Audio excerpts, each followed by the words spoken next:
Hello, everyone, and welcome back to the Second City podcast with me, Callum Byrne. And me, Daniel Sketchley. We're back. We've made it just about 2 weeks in a row for the first time in quite a long time. Hopefully, just for a little episode this week. Obviously, it was the international break, so not much has really gone on. So we're going to sort of be looking ahead to this weekend's games, where both Villa and Blues are both in action. With a few bits of newsy stuff that happened in between as well. How are you, Dan? Good week? Yes, very good, thank you. Yeah, we're, like you say, able to do a couple episodes in a row. First time in a while. We're fully kind of back in the routine after the holiday and everything, I think. Almost, anyway. I feel like my sleep's only just really gone back to normal, bizarrely. But yes, all good, thank you. And we say it's going to be a slightly shorter episode and so on. But today is a somewhat special episode, Cal. Do you know why? I did tell you the weekend, or the other week, whenever it was. You did. It's our 50th episode. It is our 50th episode, which is, I keep a log of like all the kits I've worn, just so no, I'm not wearing the same one every week and whatever. But yeah, and I've realised today's our 50th episode, so what a way to celebrate by a slightly shorter than average normal episode.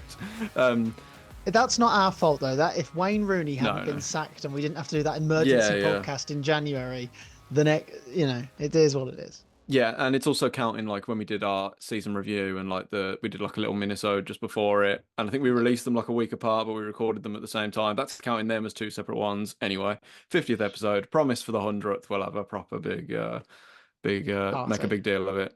But yeah, but no, lovely to be here either way. How are you though, Cal? Are you keeping well? Everything okay with you? Yeah, not too bad. It's been very, very cold, as I'm sure everyone It's freezing, yeah. in the UK can believe. We do have something to pick up from last week, though, is that I was told off by a new listener to the podcast who I know that we didn't talk enough about Las Vegas. So I want your three highlights from Las Vegas. I'm more than happy to talk about that. I thought the Strat the first night was amazing. So the Strat is like the big observation deck.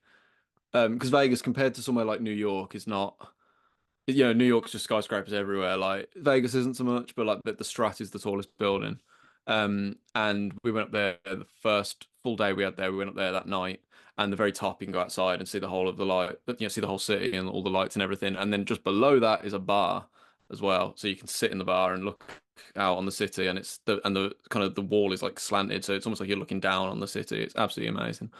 That'd be a highlight. Our drive to the Grand Canyon was great, great road trip. And you were absolutely right on that. I was insistent we get a bus there because I was a bit nervous about us going there ourselves in a car. But you were right. You and Will were right about that. That was a really good idea. It was a great trip.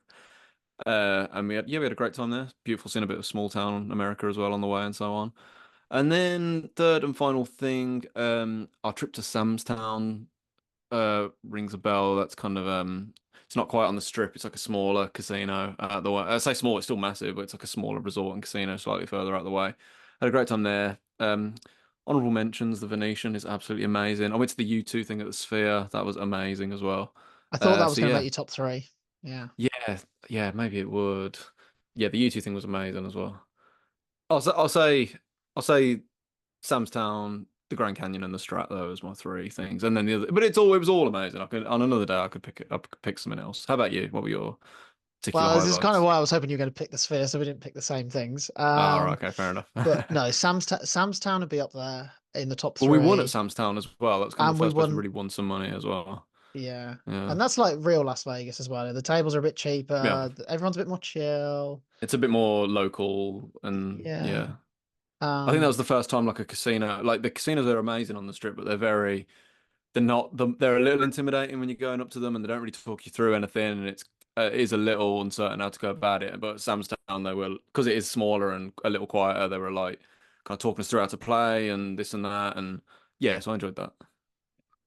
And then obviously we went to Battleborn Studios, which is the Killers recording studio. We couldn't go in, but we just went outside, and there was a nice, like, some sort of, I'm not going to call it graffiti, but like murals but somewhere in between graffiti and murals of fans writing stuff on the wall, which was really cool. So that'd be number two. And then just walking the Las Vegas sign that we did on the very first thing that we did. That was pretty cool. Honorable mention to the F1 pit building as well. Yeah, because we were right by the F1 pit building, weren't we? So every time we'd walk up to the strip, we'd walk right past it. So that's pretty cool. Yes, a great trip. Could talk about it all day, really, but the Yeah. people are also here for football as well. Shall we get into starting where we normally always do? What we're wearing, Carl? Yeah, Rogue shirts this week. Yeah, absolutely. Gone a little bit different. Shall I guess first, or shall you? Or I think you guess. I think I guessed you second last week, so I guess you first this week. yeah, sure. Um, so you are wearing a Castor Island shirt with some lovely. Is Um, that orange and white pinstripes, or is it just it white? is. It's orange and white. Yeah, you can't. I don't know how well the viewers can see that, but yeah, it is orange and white. Circular badge, no sponsor, which is very, very nice. So this is the first year of that new or current circular badge. The first shirt they did with Castor as well, when they just announced, I think the third Castor kit, which is going to be the 24-25. So working back, that'll be what, 22, 23 home shirt? This is 23, 24, I believe. Ah, So I got the shirt in 23 anyway, so I'm sure it's the 2023 shirt. yeah. They have got a new one. They're playing a different one now, so they're not using this kit anymore.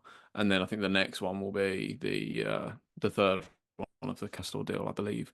But yeah, so this is basically why am I wearing an Ireland shirt? It is the international break, so I thought I'd mix it up a bit. And I also forgot to source another blue shirt that I haven't worn yet for this week's episode.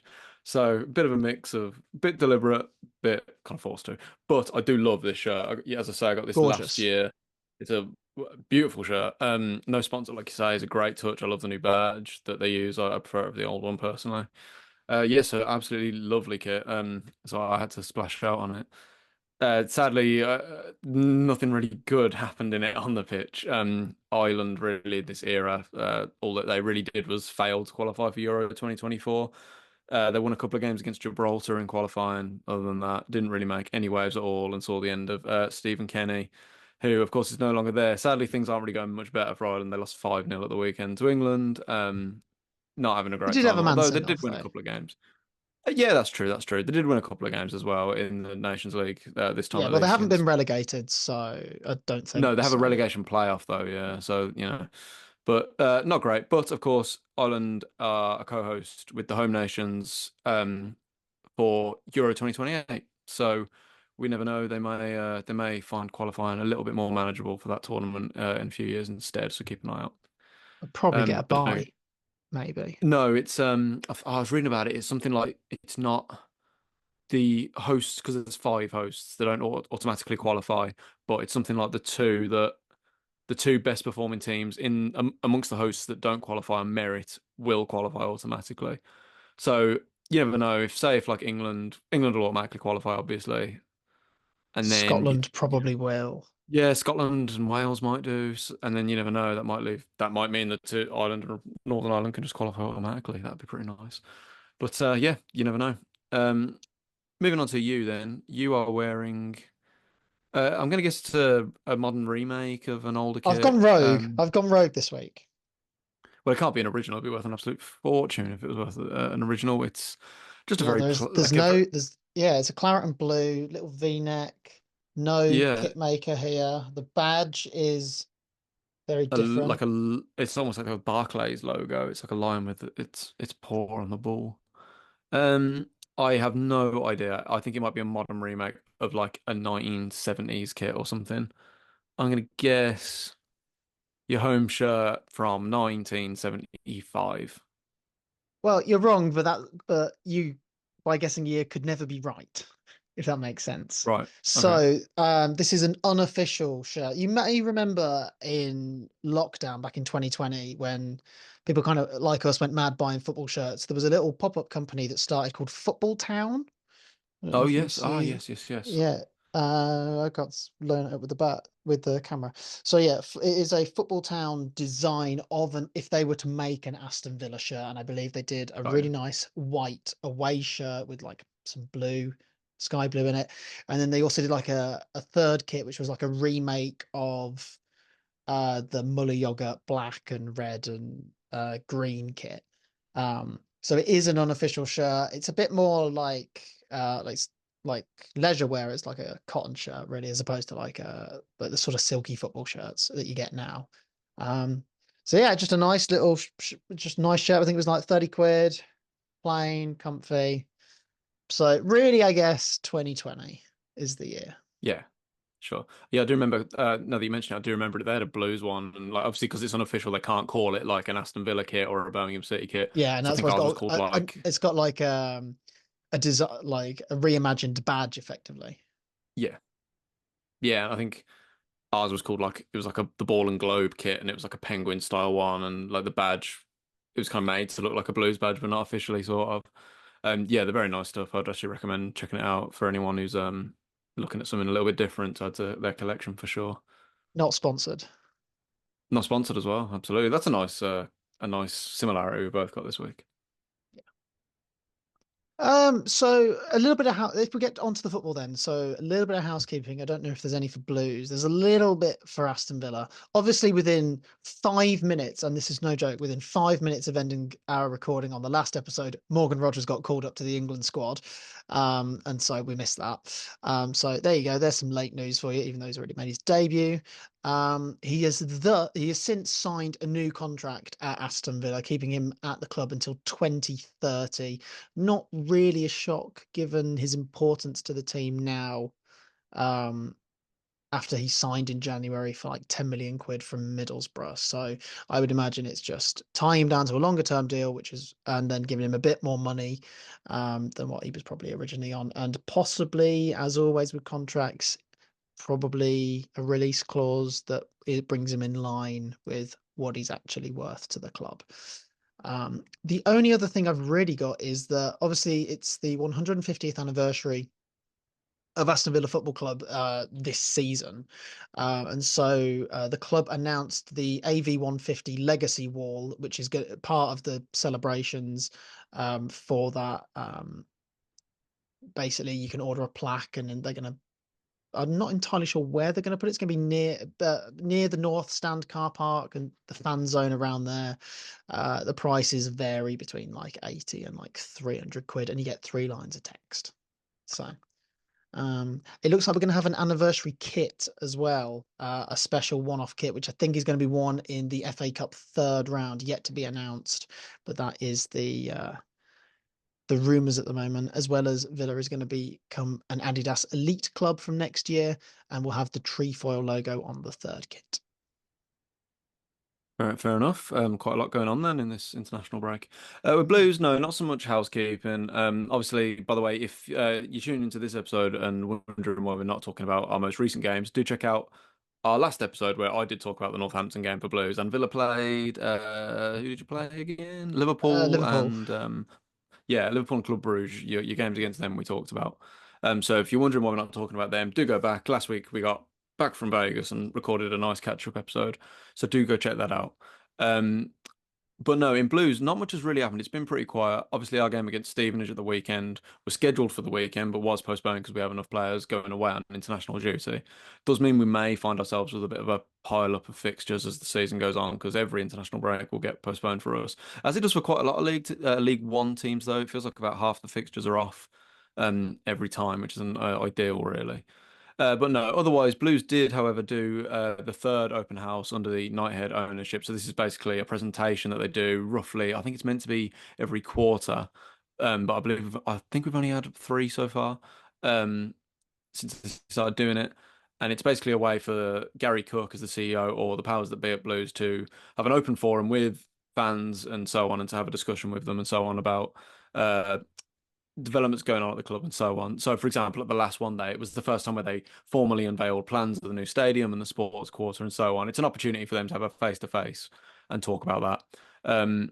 The theme this time was growth. Unfortunately, the Second City Pod was not there, but if anyone from Birmingham City is watching, please do invite us to the next one, or at least me. I'll happily go. I don't know if Callum would want to go particularly. Um, In full claret and blue. no, no, No, I wouldn't an go. angry mob would chase you out. Doesn't sound like, as I said, the theme for this one was growth, and I think all the feedback I've heard from other podcasts and other Blues fans that were able to go, this one kind of lacked the. It's not necessarily a criticism because this was always going to happen, but the last one had all these huge developments and huge announcements, and then I think the first one was Rooney had just gone in there, so like Rooney did a presentation and so on, and it was all obviously that didn't work out, but it was all quite exciting. This one didn't really have any of that statement stuff. I think a lot of it apparently focused on the youth team and the drive to get back to Category One, academy status, and the women's team. So it's all important, is absolutely, of course, important stuff, but it didn't really have any like major breakthrough news or anything like that. Um, so I've seen some people seem a little bit disappointed for that reason, but I think I I think the club still deserves praise for putting on these sorts of things. And under the old ownership, we were constantly moaning about the lack of any sort of communication at all on these sort of matters. So it is good to hear, and it is good to hear that the club are still focusing so heavily on not just the first team, but the other aspects of the club as well. So yeah, that was all I really had with the Blues housekeeping this week. So on to this weekend's game. So Aston Villa are back in action against Crystal Palace at home. We are, I think, a Saturday 3 o'clock for the first time in quite a while. Yeah, it's very Um, rare.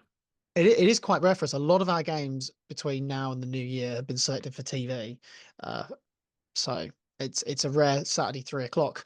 Um, Probably one of our first must-win games of the year. Obviously, we've had 4 consecutive defeats in a row in all competitions. So that's the League Cup, the Champions League, and then back-to-back defeats in the Premier League. Um, but we're going into another really big week. So we've got Crystal Palace, and then we've got Juventus in the midweek, and then we've got Chelsea the following weekend. So all of a sudden, this sort of maybe some negativity that has come in over the last 4 games.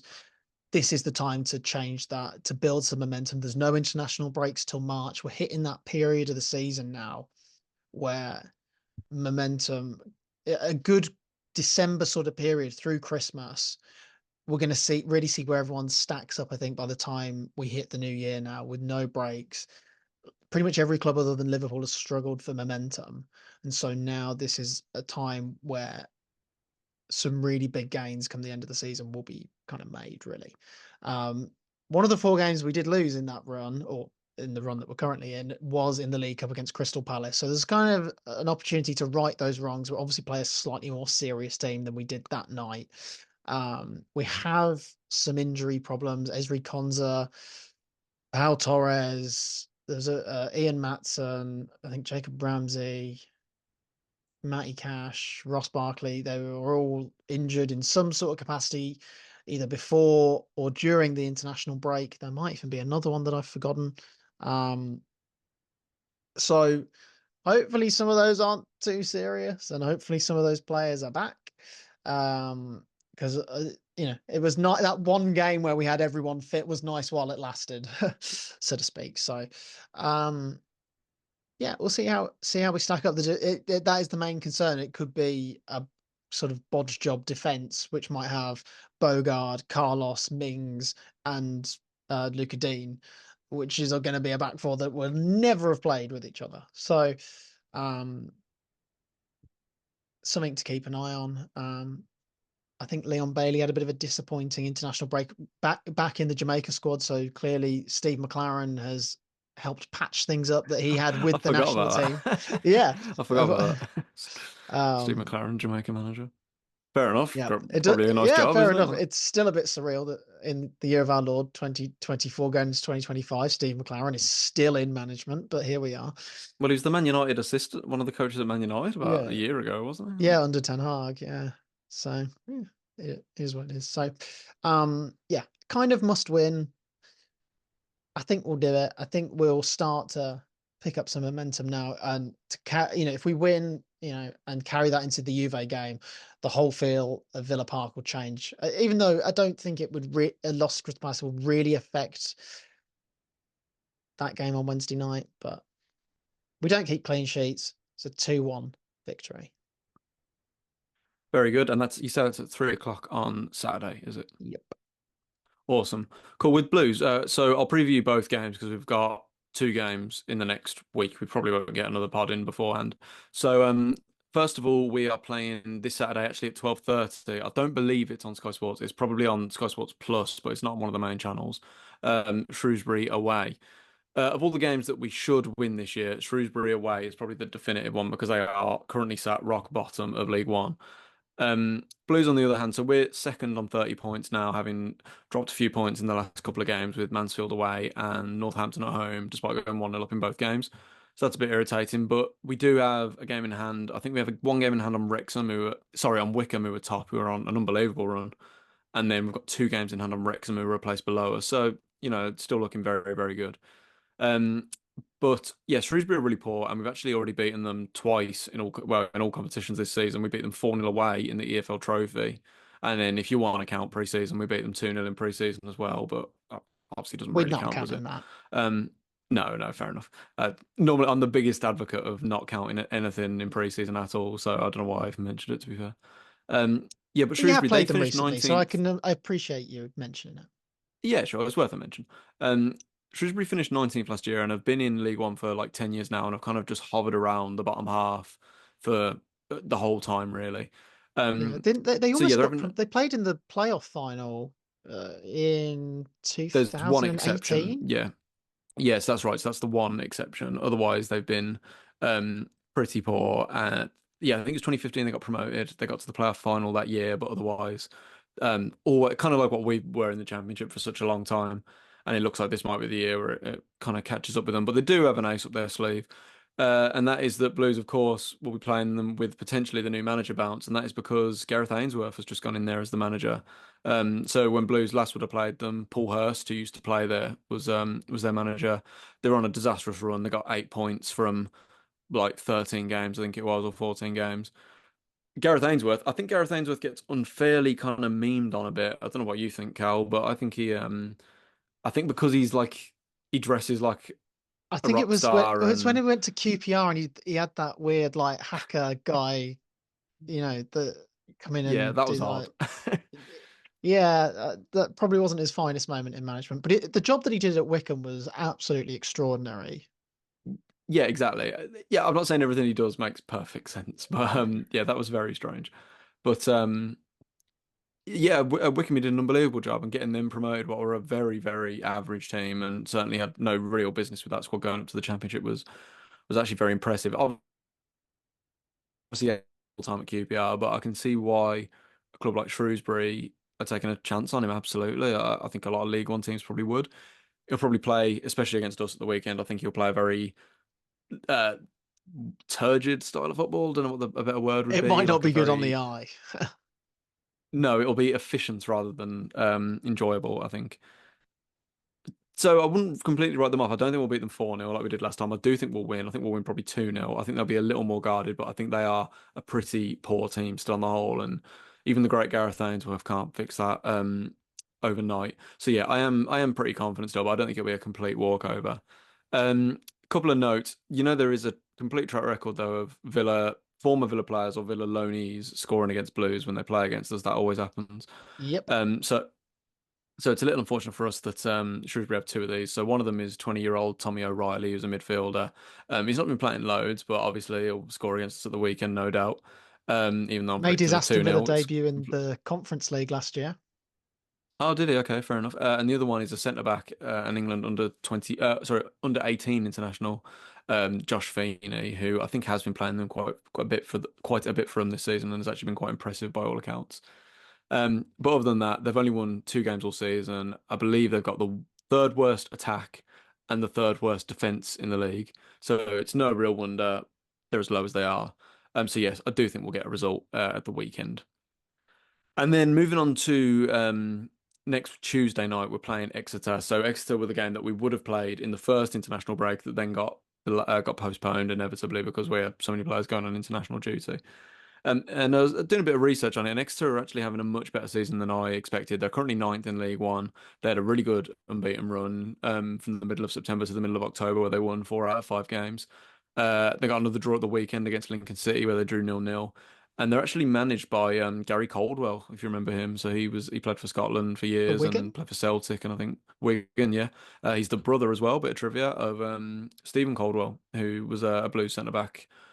Was he under? It would have been Chris Hughton and Lee Clark. He would have played under. I really liked Stephen Caldwell as well. I thought he was very, very, very solid centre back for Blues, proper Blues, you might say. But yeah, Gary Caldwell's been there for over 2 years now, just over 2 years. The club got promoted in 2022, and then he came in like the October, and they've been in League One since. They finished mid-table last year, did very, very solid. They're the kind of you would think. I don't know. I always thought of Exeter as being lower in the pyramid than that. I never really thought of them as a stable League One team, but it looks like that's kind of built into what they are. Um, and completely unlike Shrewsbury, they're actually a very solid defensive team. They've only conceded 10 goals all season and in 14 games. And in their 7 home games, they've only conceded 4 goals. So that's pretty remarkable for League One, which can be a bit of a goal fest at times. So for context, they've conceded 10 goals in their games. Blues have conceded 12, and that's in a game less. So they've actually got a better defense than Blues this season. So I don't think they're anything to be taken lightly, and their home record is very solid. They don't really have any signature standout players. I think they're a bit more of a unit. But a couple of notes. They do actually have former Blues midfielder Ryan Woods playing for them.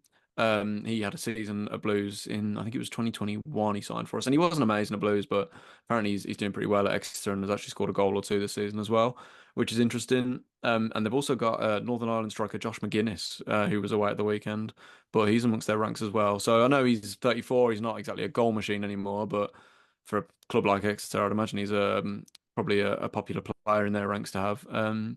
So yeah, I don't think there'll be a complete walkover. I think it'll be a very tight game, and I think knowing our track record of not really killing teams off this season, I think it'll probably be a narrow 1-0. I do think we'll win, but a narrow 1-0 win, I think will do for us. So yeah, Shrewsbury at the weekend, Exeter on Tuesday.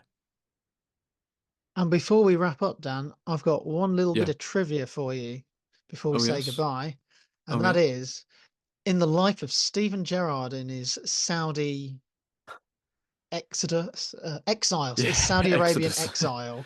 Yeah. Um, apparently, Michael Beale, his former assistant manager, former manager at Queen's Park Rangers and Rangers, Glasgow Rangers, Mm. um, almost became the Wolves manager. Let's not forget in between both of those, Yeah. has rejoined Steven Gerrard at Al Ettifaq in the Saudi Pro League, Oh really? reuniting after they were together at Glasgow Rangers and Aston Villa. I thought he was on the way out there, Gerard. That's interesting. Obviously not, because I Yeah, heard he's but playing really bad. They're doing really maybe well badly, but maybe he's trying to maybe he is on the way out and he's getting his mate a bit of a payday unless Michael Beale maybe. fancies the job after him. Who knows?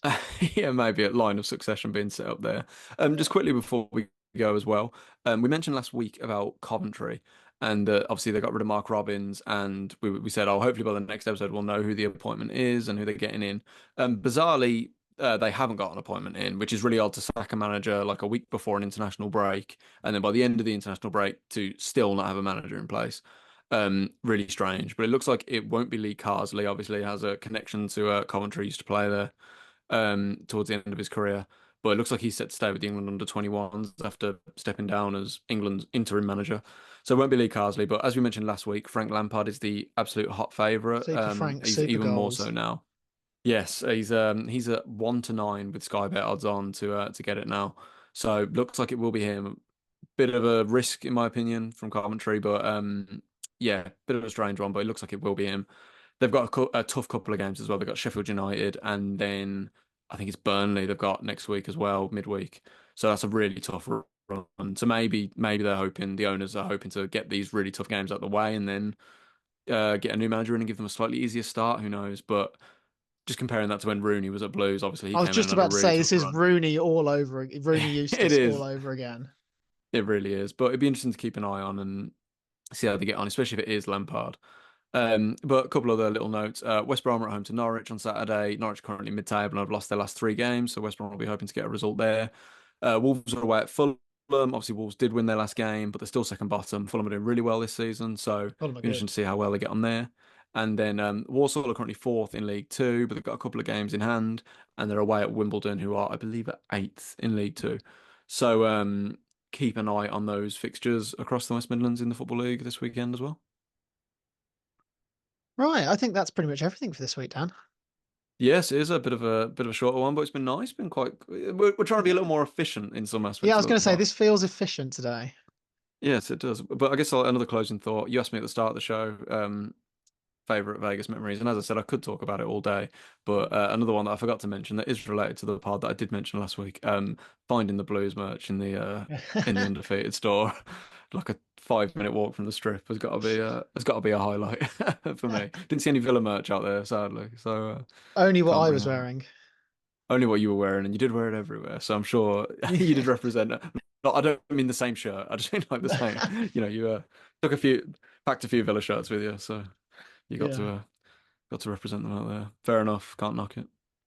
What a way to bookend this week's episode. Remember, you Absolutely. can follow all our socials at 2ND City Pod. 5-star reviews, subscribe, and yeah, I guess we'll be back next week. Yeah, hopefully all being well. I don't Touch see wood. any reason why not. Yeah, it's nice to get a bit of momentum going. A couple episodes in a row again as well. And as I say, if you missed our episode last week reacting to our most recent games, it makes a nice pair with this episode. So please do go and check that out. We'd love you to listen to that. But yeah, until next time, Cal, take it easy, keep right on, and shit on the Villa. See you next week, Dan, and up the Villa.